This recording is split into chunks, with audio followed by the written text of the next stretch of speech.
एक लड़का, एक छात्र, 17 वर्ष का छात्र जो कि कोटा में दिन रात मेहनत करके नीट की परीक्षा को पास करता है। और जब वो नीट की परीक्षा को पास करता है तो उस खुशी में वो अपनी एक सोशल मीडिया के माध्यम से, जो एक दोस्त थी, उस दोस्त से मिलने के लिए जाता है, उसको बताता है जाके। लेकिन उस दोस्त के घर वाले ही उसके दुश्मन बन जाते हैं और उस होनहार छात्र की पीट पीट कर हत्या कर देते हैं।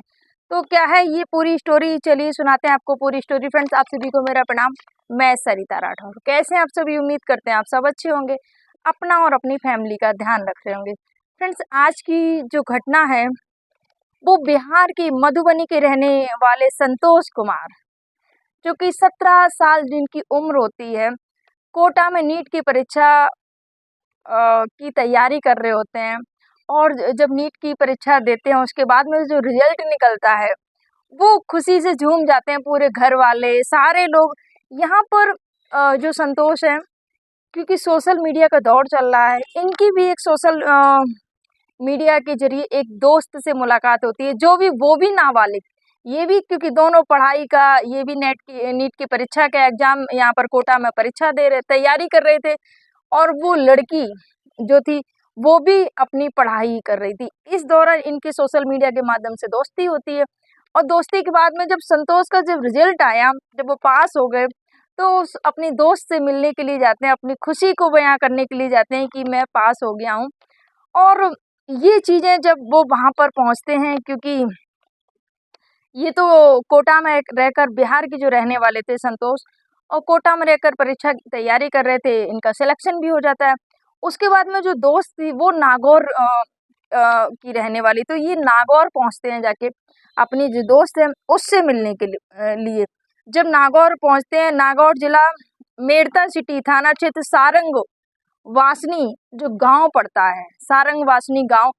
17 साल का ये जो छात्र वहाँ संतोष कुमार जब अपनी जो मित्र है उससे मिलने के लिए जब पहुंचा, तो जो उनके परिजन थे, उनके जब घर वाले थे, तो उस दौरान ये लड़के को वहाँ पर देखते हैं बात करते हुए, और इस लड़के को इतना पीटते हैं, इतना पीटते हैं कि इस छात्र की पीट पीट कर हत्या कर देते हैं। और जब बहुत ज़्यादा पीटते हैं तो उसके बाद में जो परिजन होते हैं जिन्होंने पीटा था, फिर हॉस्पिटल लेके जाते हैं। और जब हॉस्पिटल लेके जाते हैं, डॉक्टर वहाँ पर उस छात्र को मृत घोषित कर देते हैं।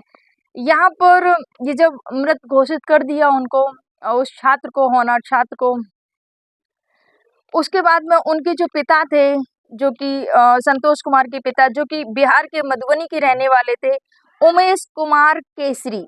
तो उमेश कुमार केसरी जो थे वो पंजाब में तरण तारण रेलवे स्टेशन में अधीक्षक के पद पर वहाँ पर कार्यरत थे, अधीक्षक के पद पर वहाँ पर काम करते थे तरण तारण में।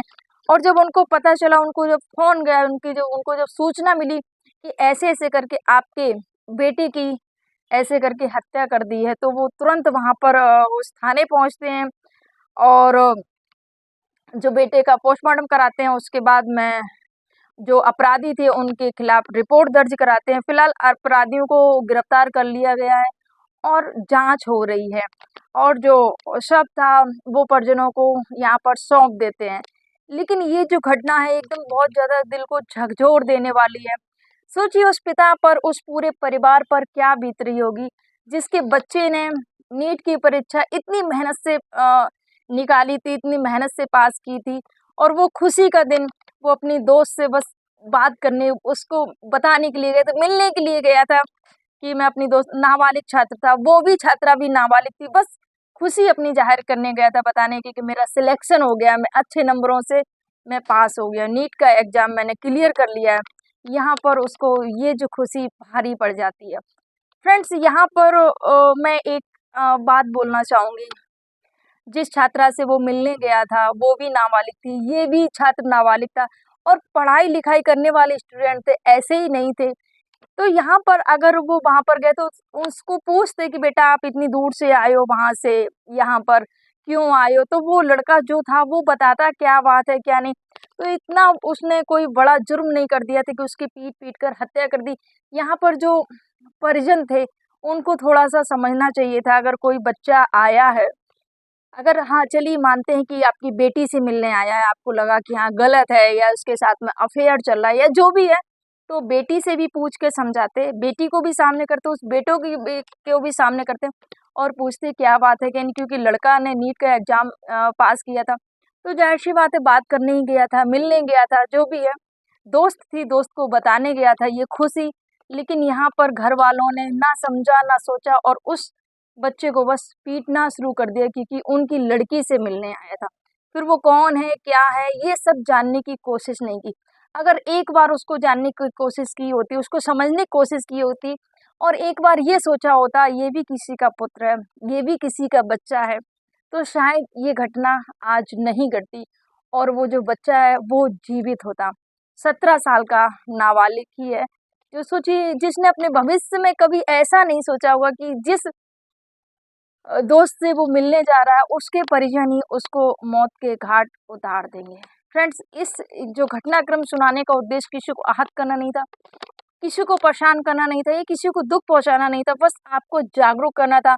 उन नौजवानों को, उन बच्चों को जो 14, 12 से 17, 20 तक जिनकी उम्र रहती है, 18, 19, 20 ये जो उम्र होती है, वो नहीं सोचते हैं, वो घर वालों को भी नहीं बताते हैं। अगर यहाँ पर इस जो बच्चे ने, संतोष जिसने नीट की परीक्षा पास की थी, अपने घर वालों को शायद बताया होता कि मैं वहाँ जा रहा हूँ, तो शायद घर वाले जाने नहीं देते और बच्चे को समझाते। इसको बच्चे को भी नहीं लगा था कि मेरे ही दुश्मन बन जाएँगे, जान के ही उसको हाथ धोना पड़ेगा अपनी जान से ही। इस छात्र को भी नहीं पता था, जो कि होनहार छात्र जिसने नीट की परीक्षा पास की थी। तो यहाँ पर मुझे लगता है जो परिवारजन थे, जो लड़की के परिवारजन थे, उनको सोचना चाहिए था। फिलहाल गिरफ्तार कर लिया गया, उनको पूछताछ होगी जो भी है, पर बहुत गलत किया उस छात्र के साथ में, उस बच्चे के साथ में। उनको थोड़ी भी दया नहीं आई कि अगर कहीं हमारा बच्चा इस जगह फँसा होता, तो क्या होता? कोई भी आप घटना को अंजाम देने से पहले थोड़ा-सा रुकिए, थोड़ा-सा सोचिए कि वो भी किसी का बच्चा है, किसी का पुत्र है, किसी का भाई है, किसी का बेटा है। और यही अगर हमारे साथ में कंडीशन फँस जाए तो हम उसमें क्या करेंगे? यहाँ पर अगर उस बच्चे से बात करते और उसको बताते और समझाते, उसको जाने देते क्योंकि वो बस बताने ही आया था। और ये तो शायद ये जो घटना है यहाँ इस घटना ये होने से बच सकती थी। लेकिन आपके क्या विचारधारा है इस पर कमेंट ज़रूर करिएगा फ्रेंड्स। आप सभी को मेरा प्रणाम। जय हिंद, जय भारत, जय सिया राम।